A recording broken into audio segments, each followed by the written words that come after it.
Hello, today I'd like to talk to you about defending.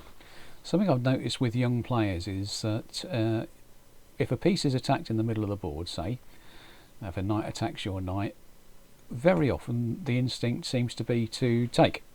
And that's not always the best move. It might be the best move, but it might not be. So we'll have a think about what else you can do. And I'll show you a little framework, a little way of remembering things that will help you think of different ideas about how to defend when you're defended.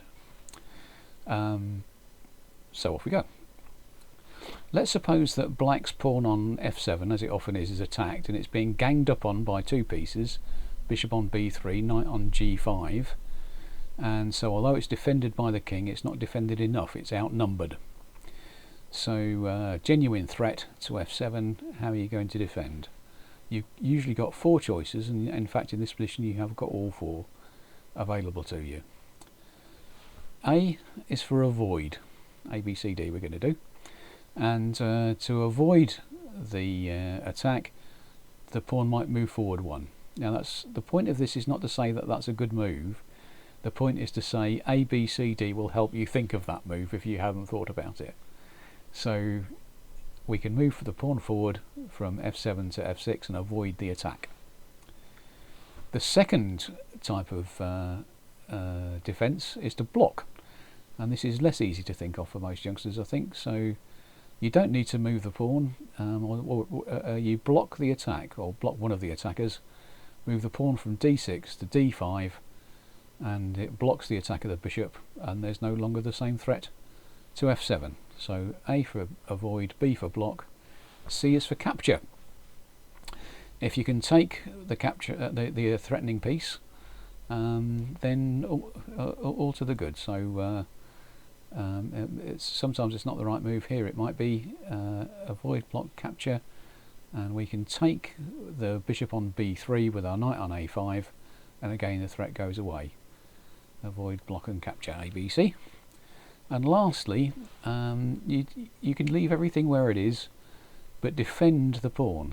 So we'll defend the attacked piece. The rook on h8 moves to f8, defends the pawn, and so we've now got two attackers, two defenders. That should be okay, but all the defenders and attackers are different. So I've got a bishop and a knight attacking a rook and attacking a pawn defended by a rook. If everything disappears, knight takes pawn, rook takes bishop, bishop takes rook, check, king takes bishop.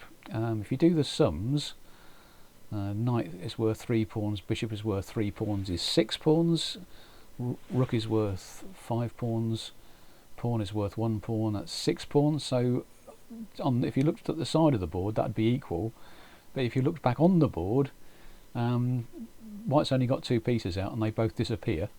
So actually it probably leaves black fairly well placed, because they've still got active pieces in play, whereas all white's pieces have disappeared. So that wouldn't be such a good swap for white. So that's it. That's how to think of different ideas. If you're attacked, just go through in your head A, B, C, D. Can I avoid? Can I block? Can I capture? Can I defend? Which is the best one? And the idea of A, B, C, D is to make you think of different ideas than just whatever the first move is that comes into your head.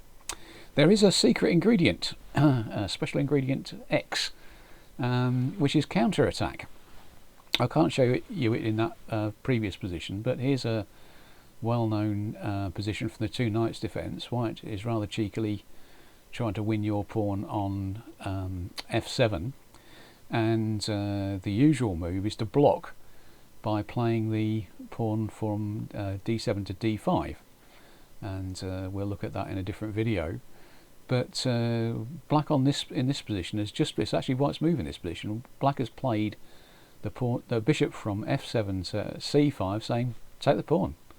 I'm counter-attacking your pawn on f2, and that's good enough for me.